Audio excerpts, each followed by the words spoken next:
So the reading that you look fabulous. So you are on or camera off this afternoon. So as if you've participated in this session, any of the previous sessions in this series, or have read any communication about this series, you know that the OPI developed this early literacy learning series really in response to the House Bill 352.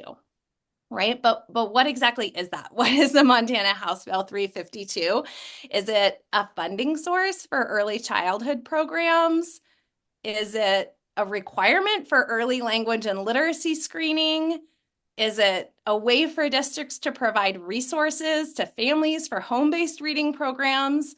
No one would fault you, certainly I wouldn't fault you, if you have not spent time reading the actual legislation. However, I do think it's important for us to frame this conversation under the kind of the spirit of that legislation. What was it all about? So I've pulled out, don't worry, just a short little piece of the legislation that I'd like us to ground our conversation in.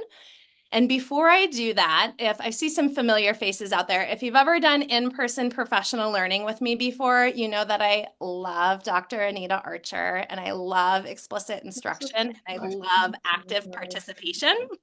So in my in-person professional learning, when I share a quote from, a lot of times it's from a research study, this time it's from legislation, I'm going to read most of the quote, and the part that's bolded and highlighted, you are going to read that. When we're in person, we all read it chorally, but here on Zoom, so that you don't have to just listen to me talk for an hour, I'm going to encourage you with your microphone off. Don't turn it on.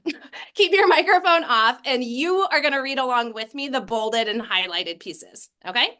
So here we go. Here's what's important for us to know about the legislation HB House Bill 352.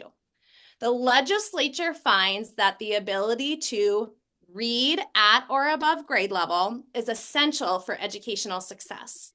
The legislature also finds that too many Montana children are not reading proficient at the end of third grade.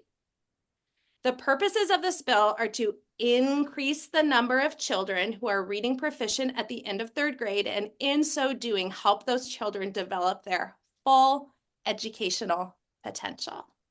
Thanks for participating. You'll get a couple more chances for that today.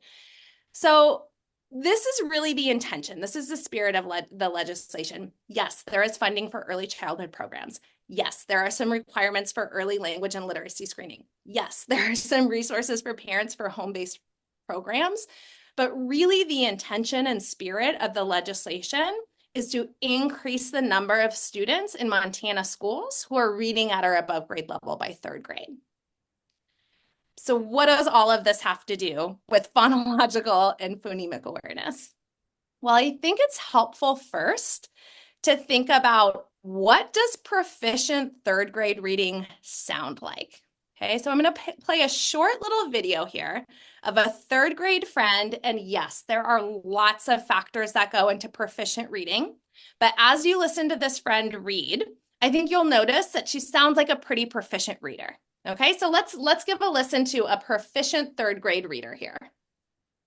Honeybees had disappeared. When I was with looking at honeybees, the beekeeper had never seen anything like it. He knew that a honeybee would never leave its honey to go live on its own. So where had his bee gone? So that's what proficient reading sounds like at third grade. So what if we go like back down the journey of reading development a little bit, and we look at a little bit of a younger friend engaging in some phonological awareness tasks. Honeybees had Oops, disappeared. not you, friend, this friend. Pet. Pet. Vowel sound. And make a motion. And what do we call that? So E. Ready? Does that kind of work really lead to proficient reading at third grade? What if we look at an even younger friend here? So we're going to look at a toddler engaging in some further upstream phonological awareness tasks. Here we go. Holy, holy, holy, holy, out, out, out, out, out, out, sing. So, even for us as educators, and particularly non-educators, the journey from roly-poly to that proficient third grade reader is not obvious. It is not obvious that roly-poly and PET are going to lead to that proficient reading. But the case that I'm going to make for you today, and really what I'm going to hopefully outline for you, is what that looks like. What is the roadmap from developing phonological and phonemic awareness all the way to what the intention and spirit of House Bill 352 is, which is proficient third grade reading. Okay. So as educators, we need to understand phonological awareness and we need to understand phonemic awareness. But what exactly, my animation's going, what exactly do we need to know and be able to do? So a very helpful resource for this is Dr. Louisa Moats. So I'm sure many of you are familiar with Dr. Moats. She's the author of Letters, which is a very popular, comprehensive educator professional learning program. She's also the author of Speech to Print, which I included in your handout. And she also wrote an article. It was originally published in 1999, and then it was republished in 2020, and it's called Teaching Reading as Rocket Science. It's free, it's open source. I included a hyperlink for you in your session guide. And really what Dr. Moats does in this article is makes the case that it's really, really important that teachers are educated and knowledgeable, that high quality curricular programs and resources aren't enough, that our teachers, we need those high quality resources. We also need teachers who really are knowledgeable about language and reading and instruction. And more specifically, one of the things that I really love about this article is Dr. Moats really kind of identifies 4 big buckets for teacher knowledge. What are the kind of categories of things that teachers need to know about in order to be effective teachers of reading? And what Dr. Moats says is the first bucket is really the basics of reading psychology and development. How does reading develop? How do readers develop? And what's happening in the brain? What's the neurophysiological basis of reading development? We have to understand that as teachers.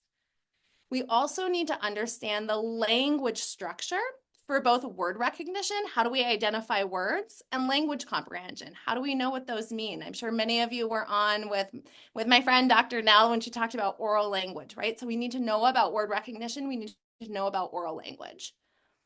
We also need to know what are the best practices. So we have a lot of, we actually know how to teach reading, friends. We've got a lot of research out there that tells us the best practices, the best strategies to use for reading instruction, both for typically developing readers and readers with reading disabilities. So we need to know what those are.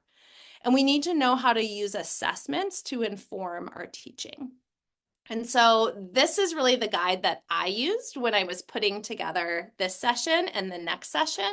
And today we're really going to focus on these first 2 buckets, the basics of reading psychology and development and language structures, but through the lens of phonological and phonemic awareness.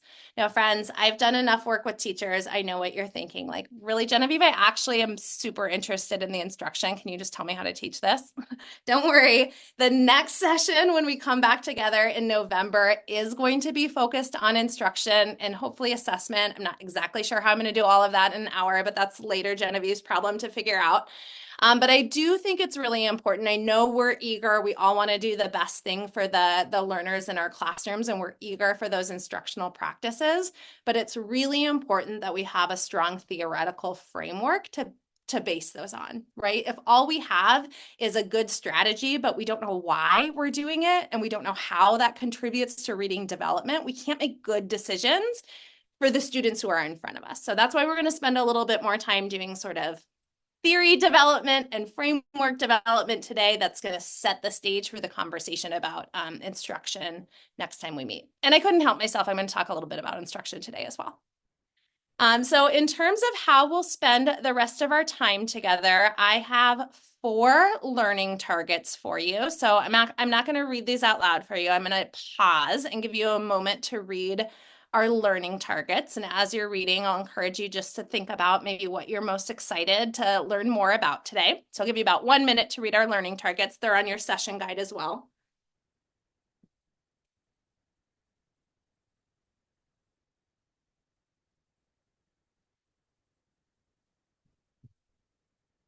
We're just wrapping up our session opening right now. We'll spend probably really the bulk of our time in this knowledge building section, then we'll do a little bit of application before we close. Before I move on, Kim or Jackie, anything in the chat box that I should speak to? No? Okay. Excellent. All right, so let's go ahead and jump in to building a little bit of background knowledge. And I'm going to start with the National Reading Panel report. Some of you may be very familiar with this report. It might be new for some of you, and it's a really good grounding for this conversation. So I do want to start here. So the National Reading Panel report is a report that was published by the National Reading Panel. So in the late 90s, our federal government, so our Congress was very concerned about low rates of reading proficiency. Update, we still have really low rates of reading proficiency. It's been a pervasive problem for us in the United States. But in the late 90s, Congress said, hey, reading researchers, go out there, look at all of the research on reading and reading development and reading structure, and give us a report. Like, what do we need to be doing in our schools to increase our reading proficiency rates? And one of the big things, the National Reading Panel report is hundreds and hundreds of pages long, but kind of one of the seminal findings was that there's really 5 components of skilled reading. And so when we're thinking about teaching reading and systems to teach reading, we really want to be attending to those 5 components of reading. So if you've heard of the 5 components of reading before, this is what it came from. It came from the National Reading Panel report and research. One of those 5 components is phonics. I'm not going to say more about it right now because I'm going to say more about phonics a little bit later on. One is fluency, so the ability to read text automatically at a conversational rate and with prosody.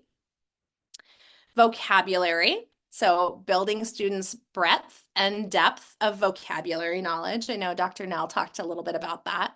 Reading comprehension, which is a very complex construct.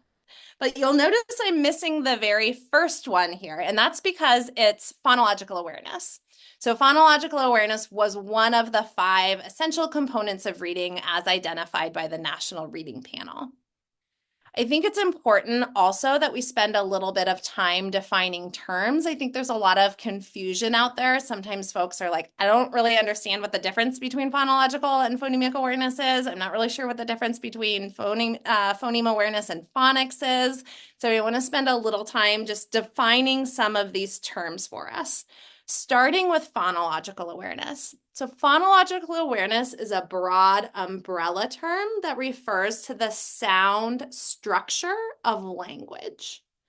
So what I want to do is I'm going to give you some examples of phonological awareness tasks to help kind of illuminate what I mean by this.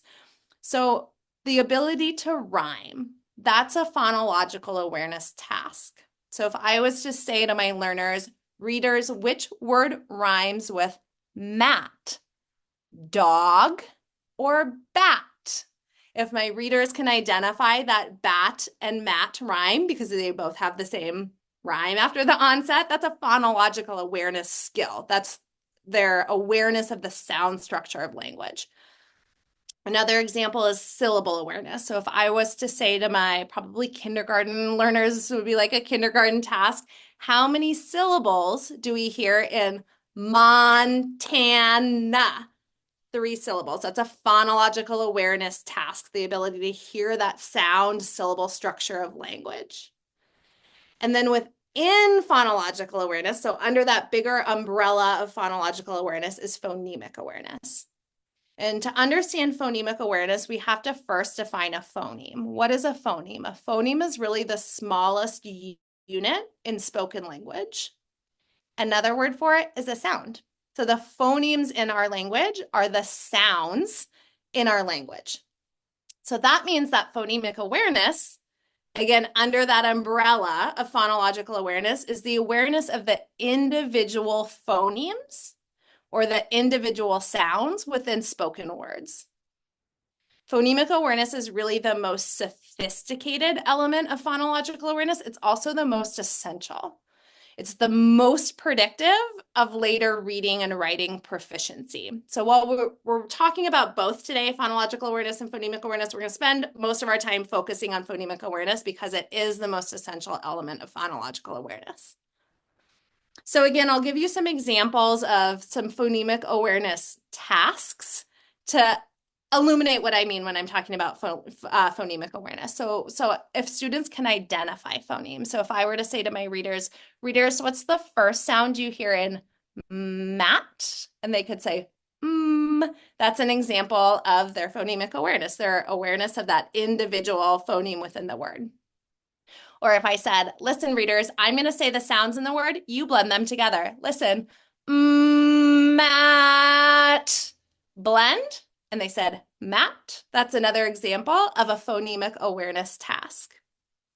Or manipulating phonemes. If I said, readers, say mat, you all can say it with your volume off now. And then if I said, change to b, what's the word? And they said, bat. That's another example of a phonemic awareness task. So when we're talking about phonemic awareness, we're talking about working at the individual sound structure of language. Now notice, I didn't have any letters. I didn't write the word mad up here. I didn't write the word bad up here. It really has to do with the sound structure of language. That being said, it's hard to talk about phonemic awareness without talking about phonics because they're really intimately related. I know that somebody else gets to talk about phonics later in the series, but I do want to also define, so a grapheme, if a phoneme is a sound, a grapheme is the written representation of that phoneme. So in other words, it's a letter, or sometimes it's a combination of letters. It's really the written symbol that represents sound. Writing is sound in code. It's taking sound, it's taking our oral language and putting it into symbols. So phonics is that relationship, the relationship between phonemes and graphemes, understanding that this symbol, this grapheme, this letter represents this phoneme, this sound, and eventually using that knowledge to read unknown words. Again, we're not going to spend much time there. You get a whole session with phonics down the road. But we do have to talk a little bit about phonics as we talk about phonemic awareness. So I promised you that it would be interactive, even though we don't have any breakout rooms today. I'm a big fan of what I call retrieval practice. So what we know from the science of learning is that typically we don't learn something from just hearing it one time. We learn something from hearing it multiple times and from practicing retrieving it. If we want to be able to automatically retrieve something from our long-term memory, we have to practice automatically retrieving it. It's an effortful remembering helps make things sticky. It's good for our students. It's also good for us as adult learners. So this is low pressure. I'm not going to make you say it out loud or put it in the chat box, but I am going to give you a little retrieval practice here. See if you can fill in the blanks based on what we just talked about. The awareness of sound structure of spoken language is called blank awareness, while the awareness of individual sounds within spoken language is called blank awareness. Give you a moment to, I see people answering with their mic off. I love that. Did you come up with the awareness of the sound structure of language is phonological awareness? That's that umbrella term. Well, the awareness of the individual sounds is phonemic awareness, the most essential and sophisticated form of phonological awareness. Give yourself a pat on the back if you did a good job with that retrieval practice. So we've done a little bit. We know that phonological awareness is an essential component of reading. We know that from the National Reading Panel report. We spent some time talking about key terms, and we're going to shift now into, again, these categories that Dr. Moats provides for us, specifically thinking about reading psychology and development through the lens of phonological awareness. So when we think about the role of phonological awareness in proficient reading, remember those videos I showed you at the beginning? Does roly-poly, and pet really lead to that proficient reading that we heard from our third grade reader? It doesn't really seem obvious. I don't see the obvious connection from roly-poly to that proficient third grade reading, but we actually have a lot of research establishing this connection and establishing this pathway. So I'm going to read just a couple quotes from some seminal research articles on phonological awareness. This is another active participation activity for you. So if you'd like to read along with me on the highlighted pieces, please go ahead. But in one study, Airy and Roberts said predictive studies show that when children enter kindergarten with the ability to manipulate phonemes and identify letters, they progress at a faster pace in learning to read. One more, phoneme awareness performance is a strong predictor of long-term reading and spelling success and can predict literacy performance more accurately than variables such as intelligence, vocabulary knowledge, and socioeconomic status. Wow. Okay, so the connection is clearly there. How does it work? Let's unpack this a little bit. So skilled readers read words automatically, right? So I'm going to make an assumption that most of us on this Zoom are skilled readers. So you could probably, when I put this word up on the phrase, or on the screen, you recognize that automatically. You probably didn't sound that out. You recognize that word Montana.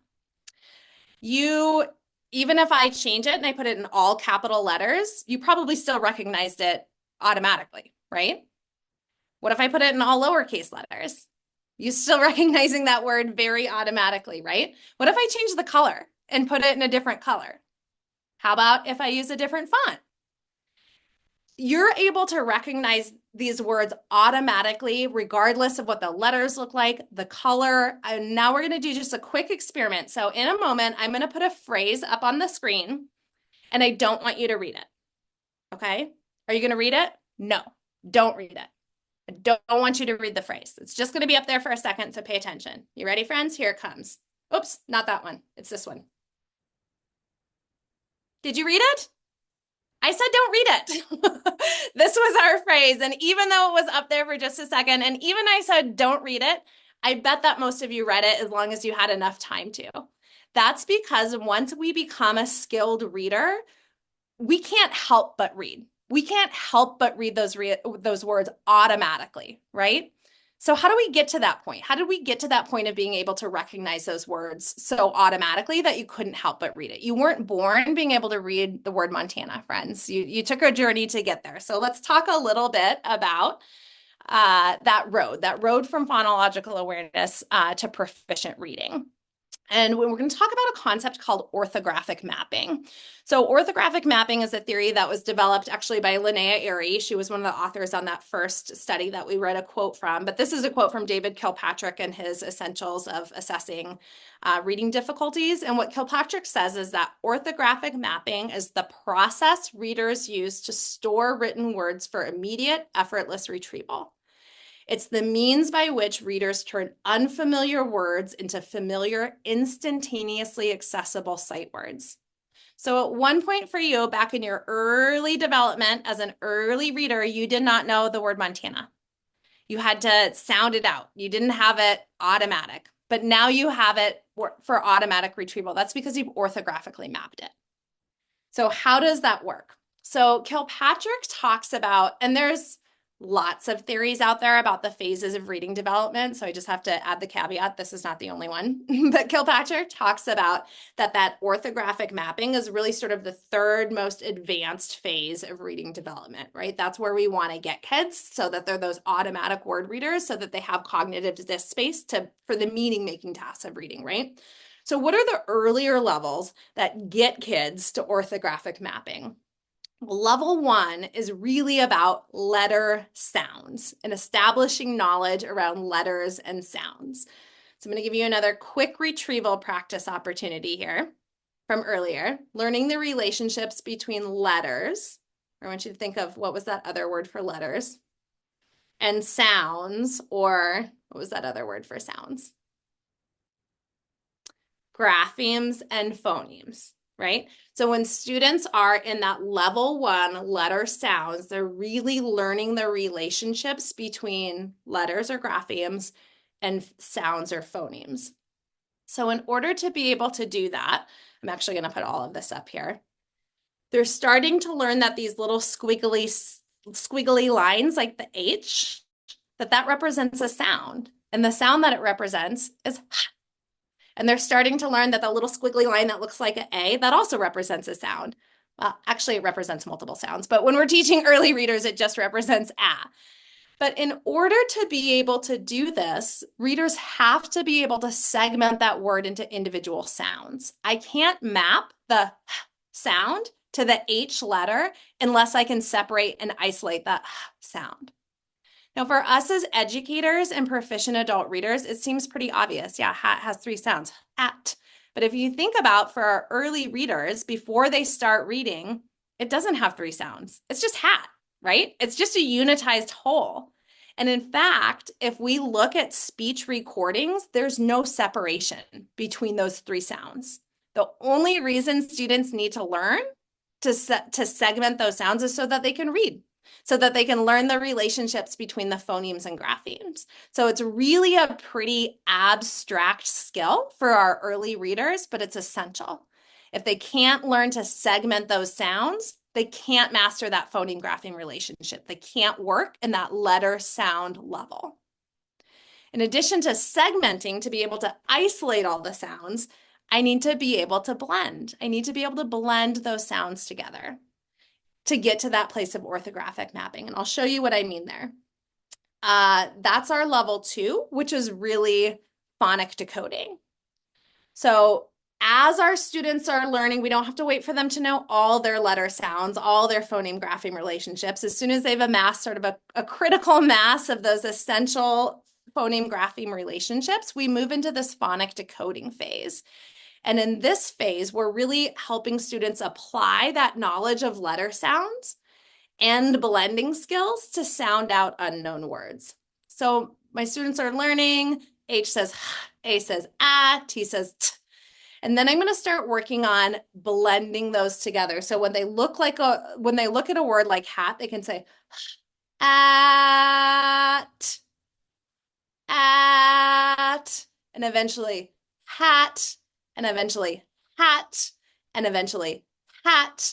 And that's the process of orthographic mapping, where our students are looking at the word, they're looking at the letters, they're thinking of the sounds, they're blending the sounds. That's what leads to orthographic mapping. And I love to use this image when I talk about orthographic mapping because I think it's the perfect, you can see this, where this path was there was like a brick path, right? The brick path is when our students are saying at, hat. It's accurate, but it's not very efficient, right? They're probably using all of their working memory to sound out that word. But eventually, the more times they say hat, the more times they say hat, the more times they say hat, they're going to look at the word hat and they don't have to sound it out anymore because they've orthographically mapped it. Just like you didn't have to sound out Montana, you at some point in your reading career saw it enough, decoded it enough that you orthographically mapped it. And that's that kind of walk path that we see through the grass. That became the more efficient way. And it's really that process of phonic decoding that's building that neural circuitry for reading. But again, if we take it back to the phonological awareness level, if they can't blend phonemes, they can't do that. So they can't actually orthographically map words if they can't blend phonemes. None of it can happen without the phonemic awareness. Genevieve, we have 2 questions. Yeah, go for it. I'll stop screen sharing for a minute so we can see each other a little better. One is, can you speak to the converging research on adding letters when teaching phonological awareness or leaving letters out? Yeah, I sure can. And we'll talk more about that in November when we talk about instruction. And I'll just give a little bit of context for people who may not have been following this. So there's been kind of a hot debate out there in the field lately about, I think in the last 20 years, we all as a field have realized the importance of phonemic awareness, and what that ended up looking like was a lot of like phoneme only drills where we were just doing a lot of really extensive phonemic awareness that wasn't connected to phonics at all.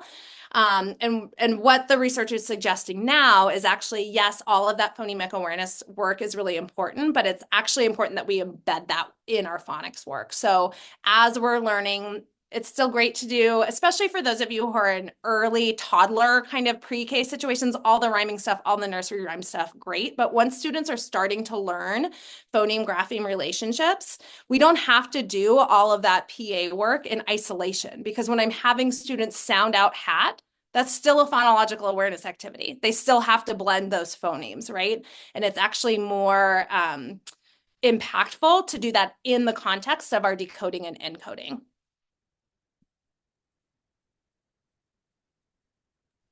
The other question was mostly about speech sound, that the H should be said without any sound coming out of your mouth. I wondered if that made sense. Yeah. So we'll talk a little bit about that later. Some of the sounds are really hard on Zoom when I'm trying to be heard, but you're right. It's very important for us to think about saying those sounds in a non-distorted way, and we'll talk a little bit more about that this afternoon. Great. Thanks, Jackie. Good questions, friends. Keep them coming. Okay, let me just go back to my, here we go. So in addition to kind of isolating the essential components of reading, one thing that the National Reading Panel report did was emphasize, both for phonemic awareness and phonics, the importance of instruction that is systematic and explicit. So we'll talk a lot more about that in the instruction conversation next time, but I do want to talk a little bit about specifically that systematic component of the recommendation, because it helps us understand kind of this developmental continuum of phonological awareness. So there's really kind of three different ways as we're thinking about how phonological awareness and phonemic awareness develops for our readers. We can kind of think about three different buckets. So the first is from the word level to the syllable level to the phoneme level. So it is, once again, that phoneme segmentation is really hard for early readers because our phonemes aren't actually segmented in speech. Speech comes out as one continuous sound stream.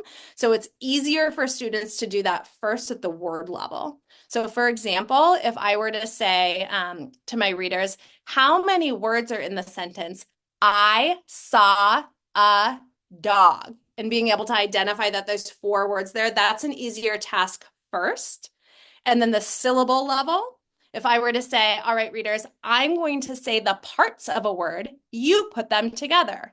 Montana, Montana. That's easier at the syllable level. And then the phoneme level, which is really where we want to get kids. We want to get kids to that phoneme level, but that's the most complex. So when we think about a systematic development, kids are going to be able to do that at the word level. Typically, kids are able to do that at the word level first, then the syllable level, then the phoneme level.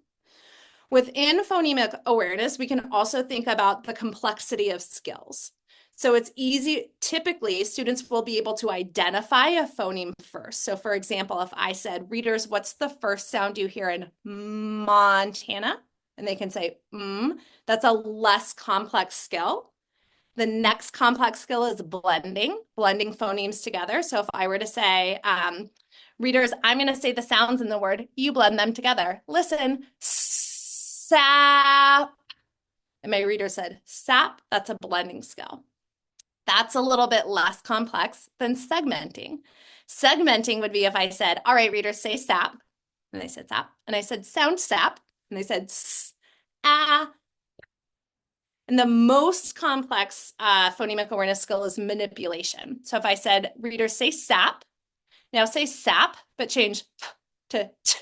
What's the word? Sat. That's the most complex.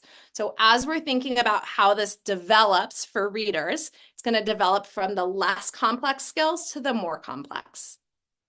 And finally, we can think about phoneme placement in the word. So it's easiest for individuals to identify an initial sound. And then I have those backwards. It should be final sound and then medial sound. So for example, if I were to say, what's the first sound you hear in sat? That's easier than what's the last sound you hear in sat, which is easier than what's the middle sound you hear in sat. So these are all things that when we're thinking about where our readers are, These are these continuums that we want to think about as we think about that role of systematic instruction.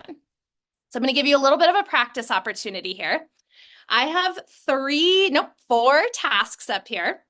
And all I want you to do is think about which one of these, if we were to think about a systematic continuum, which one of these do you think would represent like the least complex skill all the way to the most complex skill? So the first one is, I'm going to say the sounds in the word, you blend them together. Mat, blend. The second one is the monster wants dinner. He wants spaghetti. What does he want? The next one is say fan. What's the middle sound in fan? Or say cat. Now say cat, but instead of say. So take a minute just to kind of rank order these. Which do you think is the least complex? Which do you think is the most complex?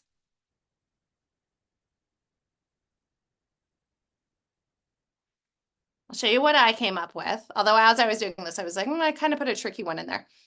So the least complex is our spaghetti example, asking students to blend at the syllable level. And then blending at the phoneme level. And then I said 3 for medial sound and 4 for manipulation. If you were thinking 3 for number 4 because we're working with the first sound, I could see that argument. But typically manipulation in general is the most complex form of phonemic awareness. So the whole point of this activity, again, is to help us understand how these skills develop from novice to expert in our readers. So I'm looking at my time, friends. I knew I was going to have more to say than time to say it, but we'll shift gears now and talk a little bit about language structure of word recognition. So when Dr. Moats talks about the importance of educators understanding language structure, she really emphasizes what do we need to know about our language? What do we as educators need to know about our language in order to be able to teach students to read and write? And what I love in the teaching reading is rocket science and then also speech to print. And I include speech to print is such an amazing resource. If you don't have it on your shelf, I highly encourage it. I linked it on your session guide. Is Dr. Moats really spells all this out for us. And so here's a few things she shares. So English there's a little bit of debate about this, but most typically you'll hear that English has 44 phonemes. So we have 44 different sounds.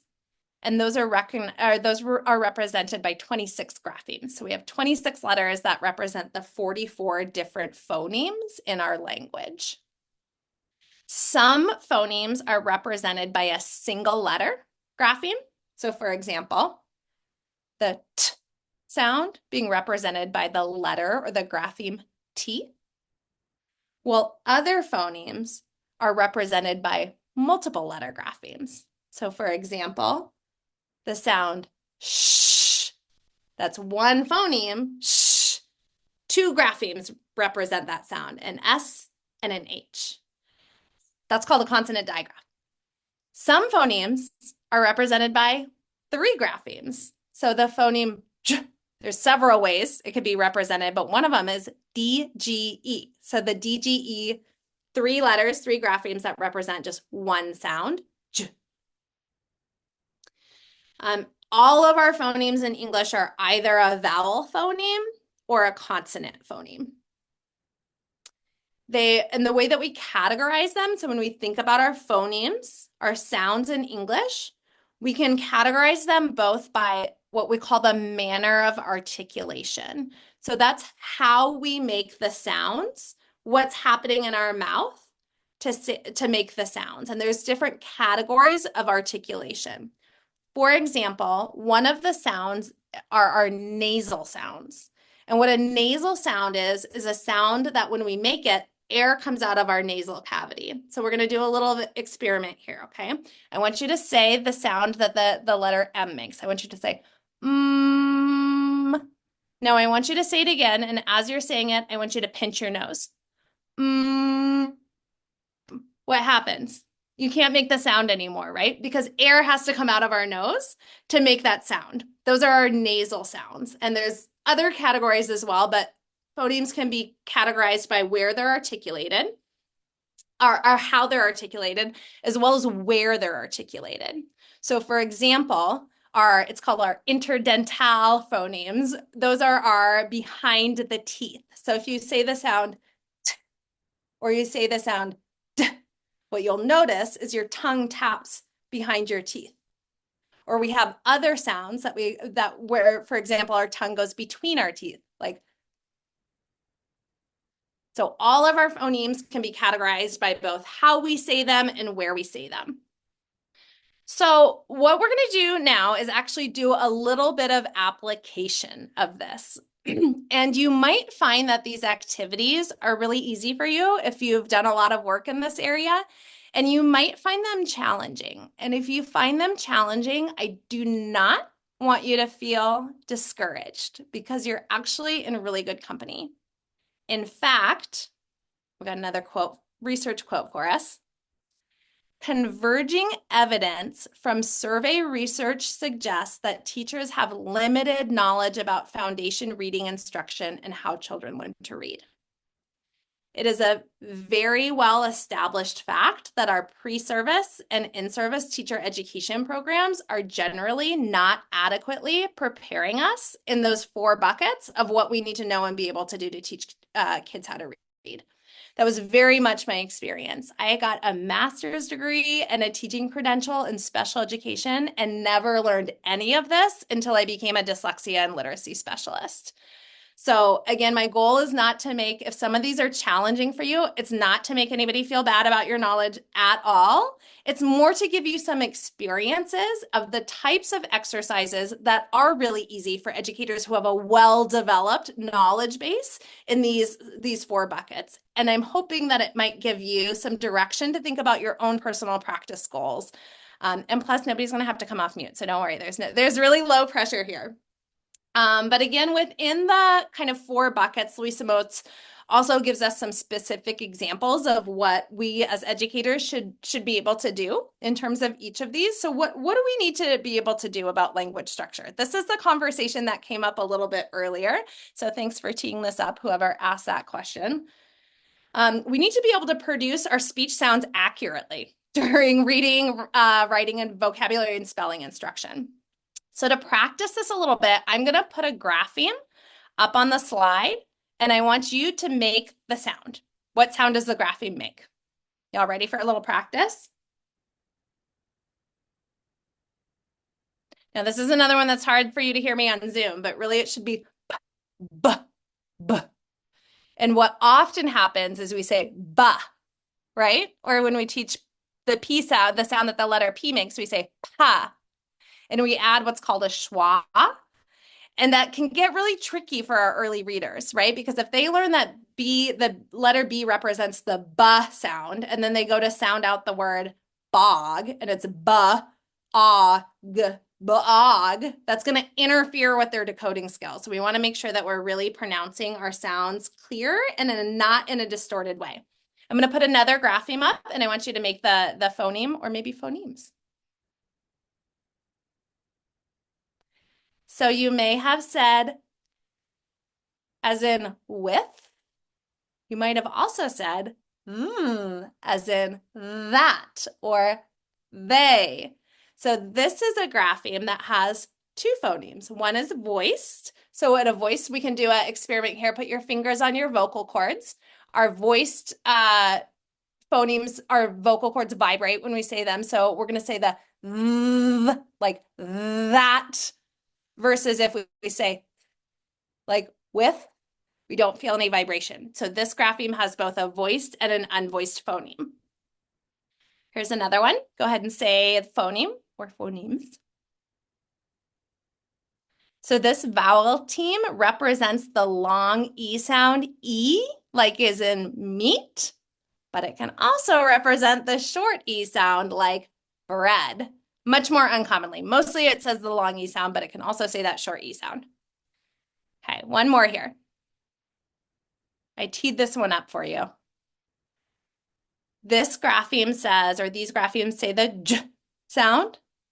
When I'm going to ask you to think about, are there any other graphemes that represent that same sound?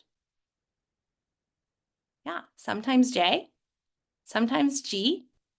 So phonemes and graphemes, sometimes one grapheme, like the TH, can represent more than one phoneme, the voiced sound and the unvoiced.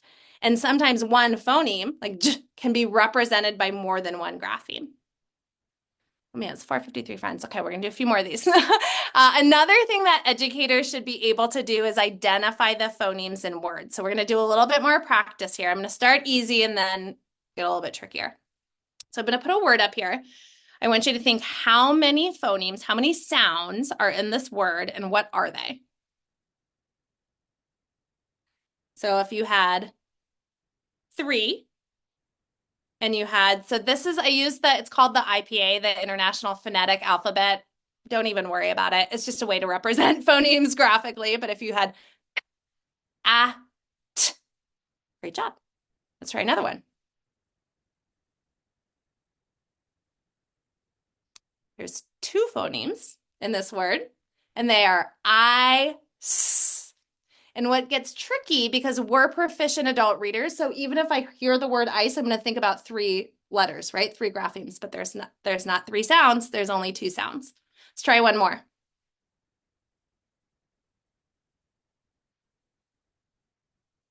4. And they are e, s. So X is one of our graphemes that actually represents 2 phonemes.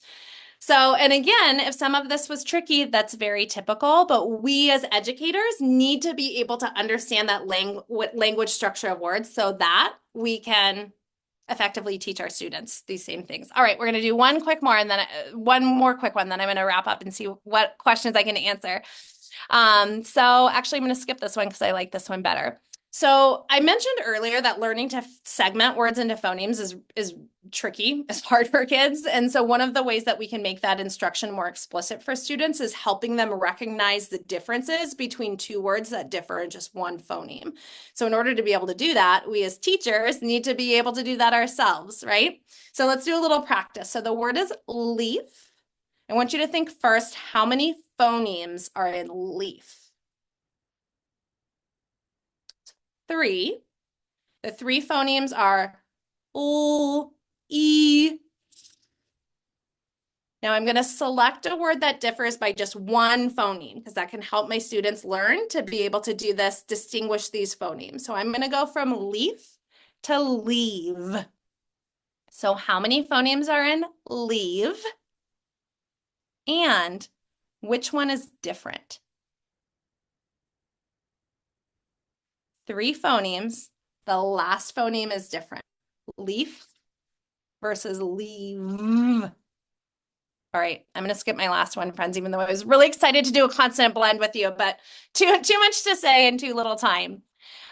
So friends, I'm going to come back to the chat box in the last couple minutes. I do just want to kind of recap. I was hoping that I could get through defining key literacy terms, explaining the role of phonological awareness in reading development, explaining that continuum, and doing some practice activities. So I'm hopeful that you feel like we were able to cover those learning targets.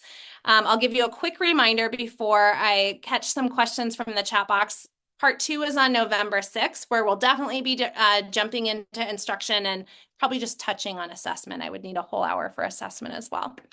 But in our last few minutes, Jackie, what questions have been coming up in the chat box that we can talk about? So first question says, I have 3 students who are not able to blend phonemes. They will continue to receive Tier 1 phonics instruction from UFly, but what effective instructional routines do you recommend for small group Tier 2 and 3? Oh man, that's a really big question. We should do a whole other session on intensifying instruction in Tier 2 and Tier 3. What I can say that I think might be helpful, a couple things that I would think about that if I'm working with a kid who struggles with blending, one of my first go-tos is making sure that I am modeling and teaching them continual phonation or continuous blending. So if students have been taught that the way that they read words is by saying, for example, and then trying to blend, that's really difficult But if I teach my students and I model what's called continuous phonation instead by saying man, they are set up for so much more success. So that's the first thing I would do is think about that continuous blending. And then the second is I would scaffold in the blending step. So often what happens is kids have the individual phoneme grapheme relationships, but they just haven't made the bridge to blending yet. So for example, if we're reading man, I'll have them say, I'll say sound, they'll say man, and then I'll say blend, and I'll say man with them, and then I'll say blend again and have them do it on their own. So I just build in a lot more modeling and we do together, and then gradually I fade that scaffold away as they build that bridge from phoneme grapheme to blending. I would also add, consider that they may not need something different. They may just need it Right. more often. Yeah, in fact, I slower. would say they probably don't need something different. They probably need something You'd fly aligned is so they're not. strong if it's used with an Yeah. fidelity. Let's see. Does anyone have a really good YouTube video that showcases letter sounds? Oh, there's a lot out there. What do you know? Yeah, so in general, a resource I'm loving right now, it's pretty new and you'll see it a lot in the next session, is called Reading Universe. So it's just within the last year, a group of reading researchers has put it together, and it's really the goal is to close that research to practice gap. So it's a ton of like videos of real teachers doing real things with real kids in classrooms, but it's not like it's program agnostic. It's not trying to sell you any programs. It's just trying to be like, here's what it looks like to do rhyming activities, etc. And I believe that they have a pronunciation, an audio pronunciation guide there as well. But I'll look and I'll make sure if it's not there, I'll make sure I include it in the next session in the resources. And then there was a comment, check their hearing. I think in Montana, we check all first graders' hearing, but you don't get to pick what time of year that is.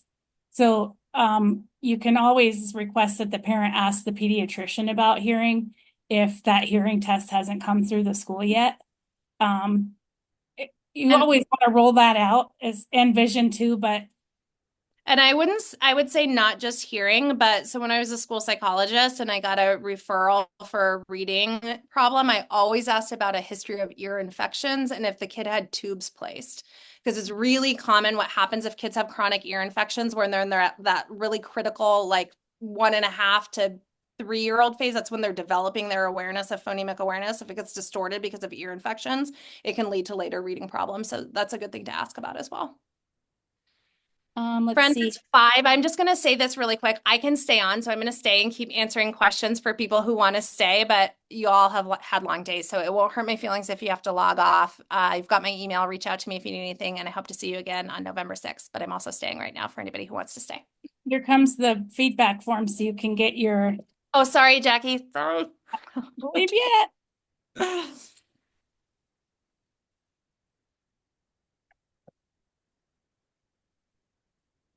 There you go. Remember, the link for the PDU is in the pop-up after you submit the feedback form. Does anybody else have questions? Jen's here, so.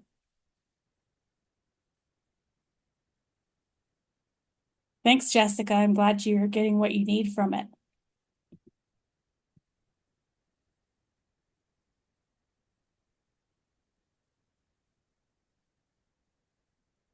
Some of you that have had your cameras on, you literally could have had a light bulb above your head.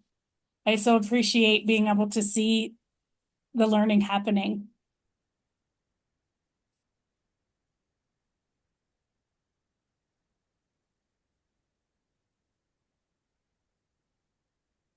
Role of background knowledge. Yeah, so that's one of the really interesting things that we've learned a lot about since the National Reading Panel report. So you'll hear a lot now about the 5+1. Really background knowledge being kind of the 6th critical component of reading development. And there's some back and forth about that as well. But yeah, we do know for sure thinking about reading comprehension, that's one of the really big factors that impacts whether or not a kid can make meaning from what they're reading, is how much knowledge they have about it. So that's why you see a lot more of our ELA programs focusing on calling themselves knowledge building programs, right? So it's not just about like reading strategies, but learning a lot about content area topics to support overall reading comprehension. Not so much phonemic awareness, but definitely eventual skilled and proficient reading. Somewhat off topic, but somebody is in a school that is adopting new curriculum and they feel the needs for 4th through 6th grade are different from the needs of kindergarten through 3rd. But the district is fighting for a K-6 curriculum. Do you have any opinions? That's a tough one. Here's what I'll say diplomatically about that. I think it's really, really important that instruction is vertically aligned. I saw some of my Kalispell friends were in here earlier. We were just having this conversation yesterday. I think, as educators, we get pretty myopically focused on like our little piece of the pie, right? And we're like, this is how I like to teach. This is the instructional routine I like, and this is the mnemonics I like. But when we think about it from the student perspective, like they're experiencing our entire school system. So I think it's really important to have a vertically aligned ELA program where we have logical scope and sequence, and we are teaching things in a similar manner. And, obviously what kids are doing in 6th grade is different from what they're doing in kindergarten. But I do think that alignment is really important. I don't think one curricular program is the only way to do it, but I haven't seen great success with people having a bunch of different kind of Frankenstein approach across grade levels and then trying to align it. That's pretty hard. So I guess that's how I would respond to that.